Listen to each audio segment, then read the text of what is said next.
Quiero comenzar cuando observamos la Escritura. Todos aquellos que leemos la palabra, vemos a grandes hombres, a grandes mujeres de Dios, que de alguna u otra manera nos inspiran en nuestro caminar con Dios. Hay muchos ejemplos. Vemos a Moisés, el gran libertador del pueblo de Israel. Observamos a Abraham, llamado el padre de la fe. Observamos a David, llamado el cantor de Israel. Miramos a Job, un hombre que nos inspira en momentos difíciles. Miramos también a Jacob, un hombre que luchó con Dios y con los hombres, dice la Biblia, y venció. Miramos a Josué, llamado el gran conquistador. Y obviamente entre muchos de los que hay en la palabra está Jesús, nuestro Salvador, nuestro Dios. Y cuando usted y yo analizamos un poquito las vidas de estos hombres, miramos a Débora, miramos a Esther, miramos a muchos personajes en la Biblia. Cuando usted y yo analizamos un poquito a estos personajes, ellos coinciden en algo. ¿En qué coinciden, pastor? Que todos fueron procesados. Todos fueron preparados antes de convertirse en el libertador, en el padre de la fe, en el cantor de Israel. Antes de convertirse en lo que nosotros ahora como los conocemos, ellos primero fueron preparados. Ellos primero fueron procesados.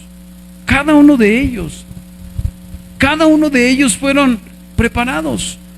Y si analizamos un poquito a cada personaje, nos damos cuenta que en algunos el proceso fue muy largo, en otros el proceso fue un poco corto, en otros el proceso fue lento, en otros el proceso fue rápido. Por ejemplo, si miramos a Moisés se convirtió en el gran libertador de Israel, pero Moisés fue procesado durante muchos años.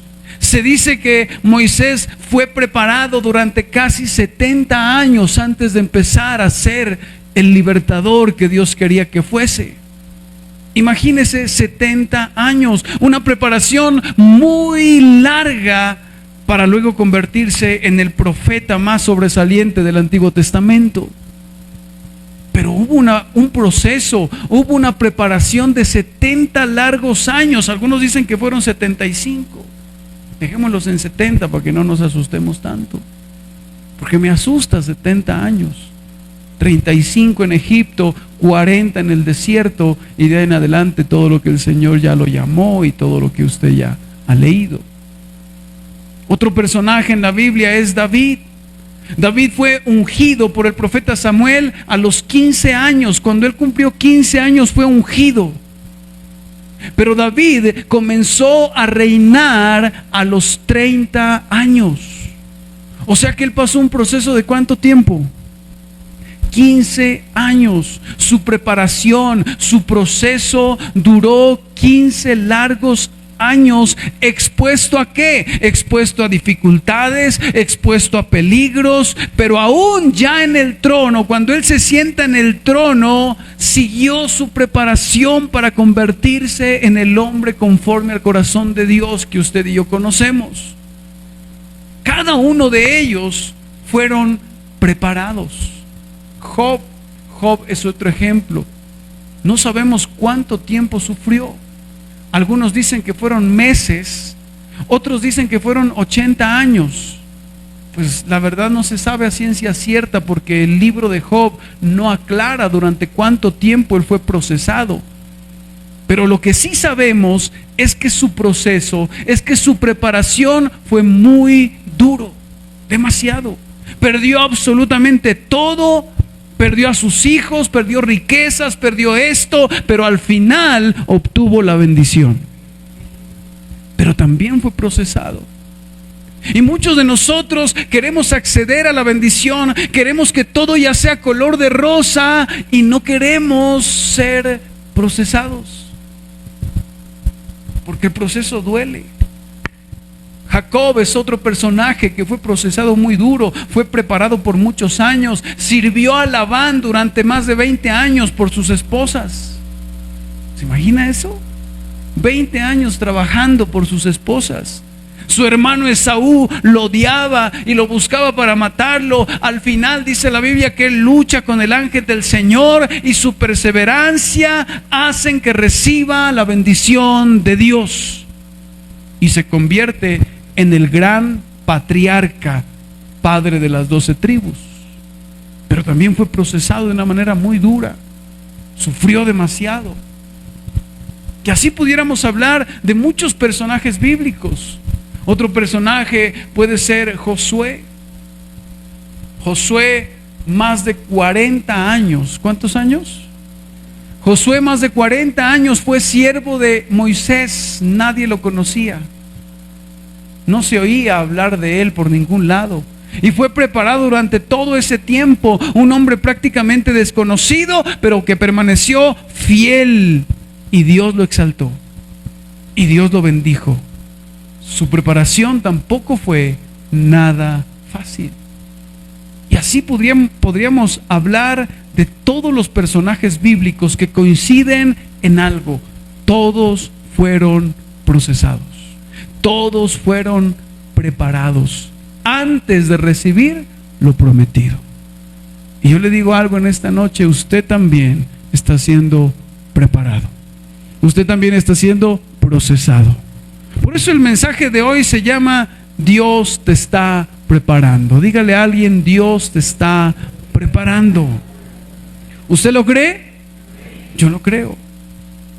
Yo vengo de parte de Dios en esta noche a decirte: Dios te está preparando. Durante todos tus años, todas las cosas que tú has pasado, todas las experiencias que has vivido, todo el tiempo que estuviste en Egipto, todo lo que has hecho hasta el día de hoy, es porque Dios te ha estado preparando para algo. Dios nos ha estado preparando. Dios me dijo: Jimmer, dile a la iglesia que los estoy preparando para algo grande. Los estoy preparando. No sé en qué proceso usted se encuentra. Quizás usted se siente identificado con algún proceso de estos hombres en la palabra. Pero sea cual sea el proceso que usted está pasando hoy, Dios, a través de esa circunstancia que usted no entiende, Él lo está preparando. Él lo está preparando para algo. Dígale al vecino: estamos en proceso. Estamos en proceso. Para tener un matrimonio de bendición, primero tiene que pasar por el fuego. Primero tiene que pasar por el proceso. Primero tiene que pasar por las duras, y pasar por las maduras, y pasar por todo lado. Y eso es importante entenderlo. Y sé que algunos de nosotros nos podríamos sentir como David en la cueva de Adulam, que estaba siendo perseguido por Saúl para matarle. Y yo me imagino a David sentado en la cueva de Adulam, siendo perseguido por todo lado, no sentado en el trono. Mientras estaba siendo procesado tenía que dormir en cuevas. Mientras estaba siendo procesado tuvo que hacerse pasar por loco, y con la barba así chorreaba baba para que no lo maten. ¿Sí ha leído eso? ¿Sí lo ha leído?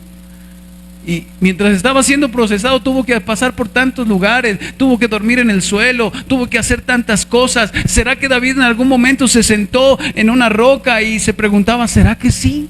¿Será que yo sí soy llamado? ¿Será que Dios sí me va a ayudar? ¿No será que Samuel se equivocó? Yo me imagino a David con dudas en medio del proceso. Y así mismo nosotros nos sentimos con dudas en medio de los procesos, como cualquier persona, como cualquier personaje bíblico. O quizás usted se puede sentir como Job, quizás allá rascándose, dice la Biblia, las llagas con una teja. Así dice la Biblia, durante el proceso él con una teja rascándose las llagas. No sé por qué con una teja. ¿Usted ha leído eso que dice con una teja? No entiendo todavía el por qué. por qué será que con una teja, ¿no? ¿Usted sabe? Yo tampoco. Pero así dice la Biblia, durante el proceso él, Dios mío, ¿será que él en ese momento ya de estar en ese proceso dijo, no, aquí ya no hay solución? ¿Será que él dijo, todo está perdido? ¿Será que en algún momento él desfalleció? Yo creo que sí, al igual que nosotros, en algún momento nos sentamos al canto de la cama y decimos, ¿será que sí? ¿Será que Dios me va a ayudar? ¿Será que, o Josué también? ¿Será que en algún momento, 40 años que nadie lo conocía, en algún momento él se preguntó y dijo, ¿será que algún día voy a ser un líder? ¿Algún día voy a surgir? Tantos años desconocido. Y quizás él decía, yo quiero ser un instrumento de Dios. No sé cuántas dudas usted ha estado enfrentando en medio de esa situación, en medio de su proceso. Pero a pesar de todo debemos entender que ese proceso simplemente es una preparación. Simplemente es una preparación. ¿Para qué, pastor? Para lo que viene. ¿Para qué, pastor? Para lo que viene. Usted está siendo simplemente, está siendo preparado. Por eso yo quiero que nos metamos en la palabra, a un versículo que usted conoce demasiado. Yo creo que lo ha leído mucho y creo que ya se lo sabe de memoria. Quiero que vayamos a Jeremías 29:11, ya sabe cuál es, y vamos a leer una nueva traducción viviente al principio. Mire lo que dice. Jeremías 29:11 dice así la palabra.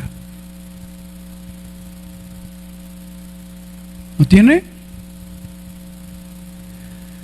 Pues yo sé los planes que tengo para ustedes, dice el Señor. ¿Quién dice? Son planes para lo bueno y no para lo malo, para darles un futuro y una esperanza. Mire esa palabra. Esa palabra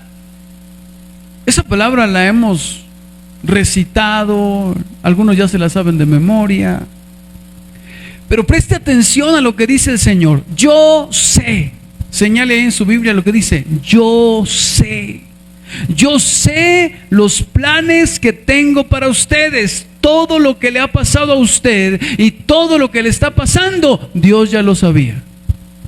Vuelvo a decir eso.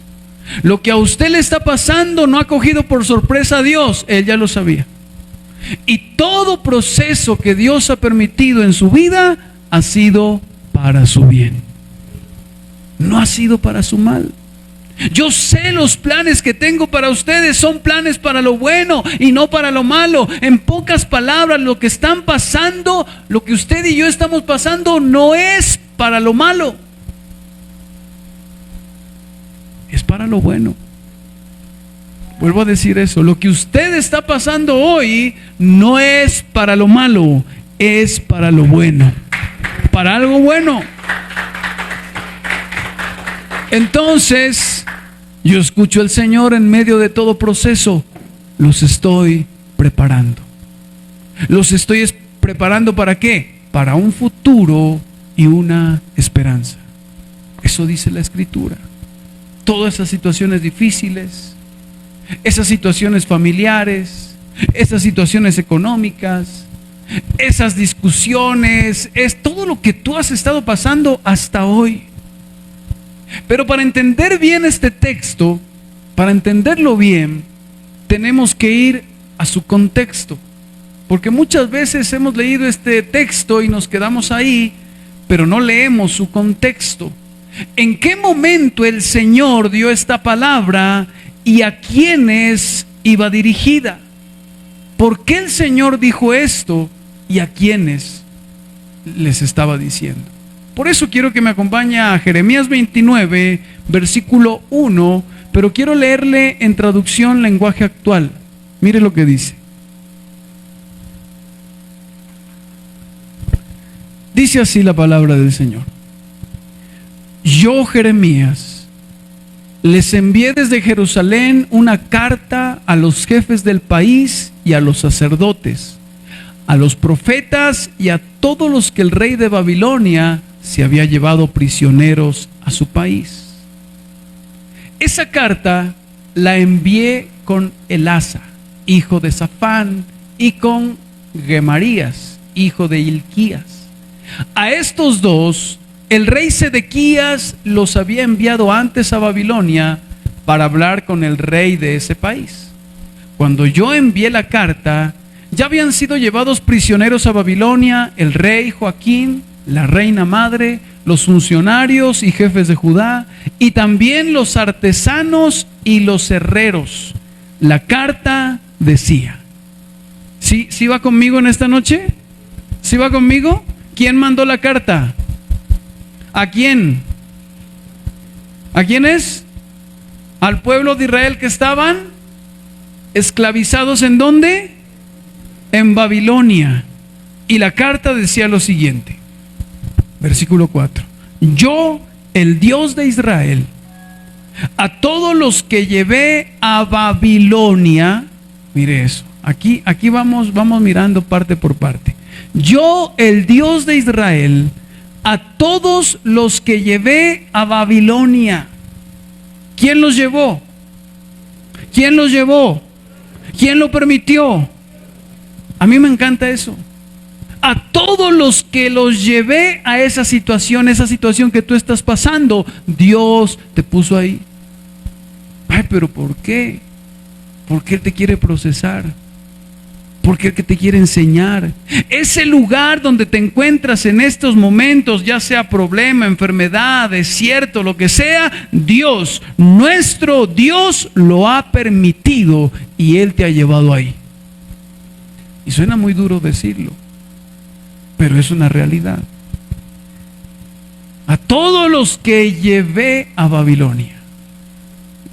Ese versículo a mí me parece muy fuerte. Yo los llevé a Babilonia, israelitas. Y uno pensaría, no, ese es el diablo. Y muchas veces nosotros decimos eso, no, estoy aquí es por el diablo. Es que el diablo y el diablo y el diablo. Y Dios dice, no, ningún diablo, yo los he llevado ahí para enseñarte unas cuantas cosas, para pulir tu orgullo, para pulir esto, para pulir aquello. Yo te he llevado ahí. Yo he permitido que estés en esa deuda. Yo he permitido que te pase esto. Yo he permitido, ¿para qué? Para pulirte. Versículo 5 y el que sigue. Y mire lo que dice ahí. Ahora, ¿qué dijo el Señor? Yo los he puesto allí. ¿En dónde? En esa situación. Ahora dice el Señor, ya que están allí, mire lo que dice el Señor. Ya que están allí, y lo subrayé con negrita, porque eso me parece muy interesante. Ya que están allí, construyan casas y vivan en ellas, cultiven sus granjas y coman los frutos que allí se den, cásense y tengan hijos, no dejen que su población disminuya, asegúrense de que sus hijos e hijas también se casen y tengan hijos. Siga. Además, trabajen para que prospere la ciudad. ¿Cuál ciudad? Babilonia.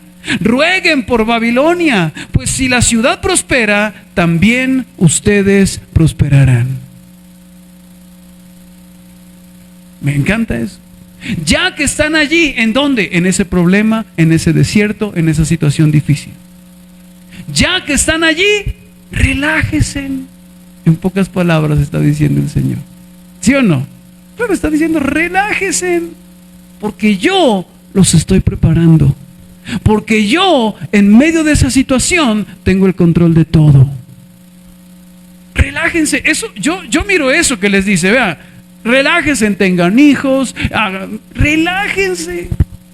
Yo los estoy preparando, están en el proceso. No se amarguen la vida pensando, ¿por qué estoy aquí? ¿Por qué me pasa esto a mí? No se amarguen la vida, no se quejen, más bien acepten la situación y saquen lo mejor de esa situación. No sé si esta palabra está bendiciéndoles. A mí me bendijo muchísimo. No se quejen en medio de esa situación. Mejor disfruten su estancia en ese lugar con la mejor actitud. Porque yo los he puesto ahí. De ustedes dependen. O se amargan o aceptan con buena actitud lo que están viviendo. Porque ese desierto te está permitiendo aferrarte más a Dios. Porque en medio de esa situación difícil estás aprendiendo a conocerlo más a Él. Y por eso Él nos lleva a esas situaciones, a esas cosas que no entendemos muchas veces. Y a mí me encanta la Escritura que nos enseña estas cosas. Versículo 10, mire esto. Versículo 10. Ustedes, le dice al pueblo, van a vivir unos 70 años en Babilonia. ¿Cuántos años? ¿Cuántos años iban a ser procesados? 70. Ustedes van a vivir unos 70 años en Babilonia. Cuando se cumpla ese tiempo, les prometo que los haré volver a Jerusalén. Mis planes, y ahí viene el versículo 11. Mis planes para ustedes, solamente yo lo sé, y no son para su mal, sino para su bien. Voy a darles un futuro lleno de bienestar. ¿Cuántos años los iba a dejar ahí? O sea, ¿qué les estaba diciendo el Señor? Vea, ustedes, yo los he puesto en una situación difícil. Yo los he puesto en ese desierto. Yo los he puesto en medio de eso. Yo los he puesto en aquello. Yo les he puesto aquí. Ya no sigan pidiendo, Señor, sácame de aquí. No, porque van a estar 70 años. ¿Y usted cuál cree que era la oración del pueblo de Israel? Todos los días, ¿cuál la oración hacían? Señor, por favor, sácanos de aquí. Sácanos de aquí. Entonces el Señor les dice, vea muchachos, yo los voy a dejar 70 años en el proceso. Así que mejor empiecen a disfrutar y comiencen a cambiar su manera de orar. Qué duro eso. Yo no sé hasta cuándo Dios te va a tener en ese proceso. Lo que sí sé es que Él te va a sacar de ese proceso a la hora y en el momento que Él decida sacarte. Él lo decide. Ya no sigan pidiendo que los saque de ese lugar. Ya no sigan pidiendo eso. Más bien en medio de ese desierto, sigan siendo fieles, sigan siendo leales, sigan sirviendo a Dios. Y no digan, cuando salga de aquí, ahí sí voy a servirle con todo el corazón a Dios. Y ese es el dicho de muchos. Yo me imagino al pueblo de Israel, no, cuando salga de aquí, ahí sí me voy a consagrar. Y muchos dicen, no, es que si el Señor me hace el milagro, yo sí, ahí sí le sirvo con todo el corazón. No, el Señor está diciendo eso. Muchachos, ustedes van a estar 70 años ahí. Y tienen que comenzar a vivir como siervos. Y tienen que comenzar a vivir como hijos de Dios. No significa que porque estamos en una calamidad, en medio de un desierto, en medio de una situación difícil, nosotros no somos hijos de Dios y no somos somos siervos. Y tenemos que comportarnos como tal. ¿Dice amén? No debemos decir, cuando salga de este hueco, ahí sí voy a ser fiel. Algunos dicen, no, es que cuando tenga plata, ahí sí voy a ser fiel en las finanzas. Si usted no es fiel en lo poco, nunca va a ser fiel en lo mucho. El que no aprende a ser fiel en lo poco, jamás va a poder ser fiel en lo mucho. Es más, no va a poder estar ahí. El Señor les está diciendo, mientras estén en este lugar de esclavitud, de desierto, de dificultad, ahí tenemos que levantarnos. Ahí tenemos que ser fieles. Ahí tenemos que servir a Dios con todo el corazón. Ahí, en medio de esa situación. Y algunos, Señor, ya sácame de este lugar. Algunos israelitas, tranquilo. Mejor disfruta el momento, mejor disfruta esa dificultad. Por eso el apóstol Pablo, el apóstol Pedro, Santiago dijo, gócense en medio del desierto, en medio de la prueba. Gócense porque no saben hasta cuándo van a estar ahí. Usted tiene dos opciones, o se goza o se amarga. ¿Cuál va a escoger? O se goza y le busca el lado bueno, o se goza o le busca el lado amable, o vive amargado, llorando en medio de esa dificultad. Por eso debemos cambiar nuestra actitud, debemos cambiar nuestra oración. ¿Dice amén? Sigamos, versículo 12. Entonces, cuando ustedes me pidan algo en oración, yo los escucharé estando ahí de esclavos. 13. Cuando ustedes me busquen, me encontrarán, siempre y cuando me busquen de todo corazón. ¿Sabe en dónde nosotros buscamos a Dios de todo corazón? Cuando estamos en una situación crítica, cuando estamos en un hueco, cuando estamos en Babilonia.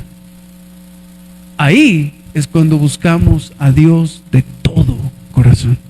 No sé si a usted le ha pasado. Y cuando hagamos eso, versículo 14, dice: estaré con ustedes y pondré fin a su condición de esclavos. Yo le digo algo en esta noche: en Dios hay esperanzas de que un día usted va a ver la respuesta. Pero mientras esté ahí, pues busca a Dios. Los reuniré de todas las naciones por donde los haya dispersado y los haré volver a Jerusalén. Les juro que así lo haré.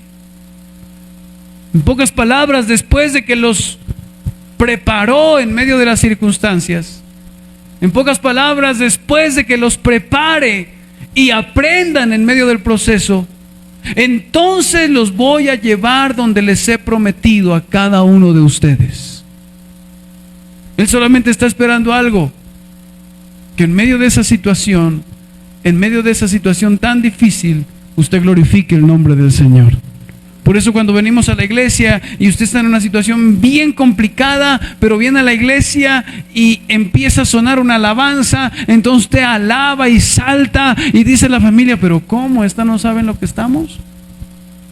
Porque nosotros hemos aprendido, según la Biblia, que debemos gozarnos en medio de las pruebas, gozarnos en medio de las circunstancias. Y eso es lo importante. En el proceso, en la preparación, vamos a perder muchas cosas. Claro que sí. En la preparación que Dios está haciendo con usted, usted va a perder muchas cosas.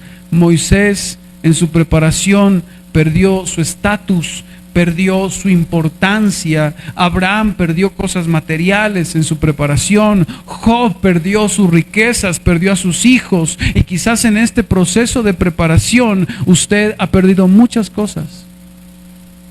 Ha perdido muchas cosas. No solo buenas.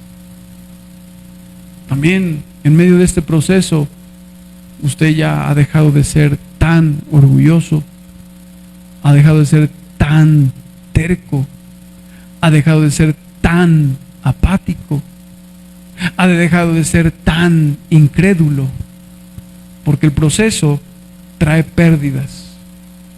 Pero las pérdidas en Dios nos preparan para recibir lo que viene.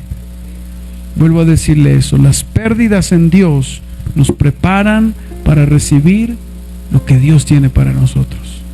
Y yo quiero decirle algo en esta noche de parte de Dios. Dios le está preparando a usted. Que en medio del proceso hay lágrimas, muchas. Pero un día vamos a estar al otro lado del río. Un día vamos a estar mirando hacia atrás y usted va a decir: ahora entendí por qué Dios me tenía ahí. Porque estaba tocando mi orgullo. Ahora entendí por qué tuve que pasar este proceso, porque Dios tuvo que trabajar en mi corazón. Ahora entiendo por qué el Señor permitió esta enfermedad. Ahora entiendo por qué el Señor permitió esta pérdida. Un día vamos a estar al otro lado mirando hacia atrás, porque ahorita quizás no lo entendemos. Ahorita usted está parado y no entiende, y lo único que nos preguntamos es ¿por qué? Pero yo le tengo esa confianza. Tengo esa confianza en Dios, que un día estaré mirando hacia atrás y diciendo: ahora entiendo por qué Dios me tenía ahí. Así que yo le animo y quiero que se vaya con esa palabra que el Señor le dio al pueblo de Israel. Yo los llevé ahí, yo los puse ahí, y ya que están allí, confíen en Dios. Ya que están ahí, relájese. Ya que están allí, construyan casas, cultiven sus granjas, no se echen a morir, coman los frutos que allí se den, cásense y tengan hijos. No dejen que su población disminuya.